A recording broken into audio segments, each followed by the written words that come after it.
বিটিএসদের কিছু অনুপ্রেরণামূলক কথা যা আর্মিদেরকে সাকসেসফুল ভাবে এগিয়ে যাওয়ার আশা দেখায়।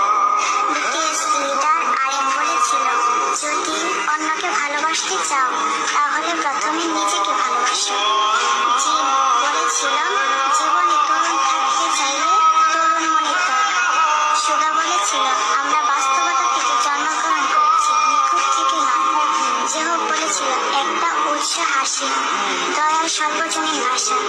জিমিন বলেছিল, ব্যথা মানুষকে শক্তিশালী করে তোলে। জি বলেছিল, যখন কোনো কিছু কঠিন হয়ে পড়ে কিছুক্ষণ থামো, কিন্তু পিছিয়ে যাও।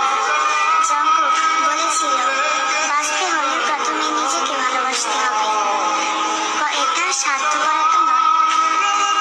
সত্যি, তারা আমাদের আইডলই নয়, তারা আমাদের একজন শিক্ষক। তারা শিখিয়েছে জীবনে কঠিন পরিস্থিতিতেও নিজেকে কিভাবে এগিয়ে নিয়ে যেতে হয়। আমি গর্বিত, কারণ আমি বিটিএস আর্মি।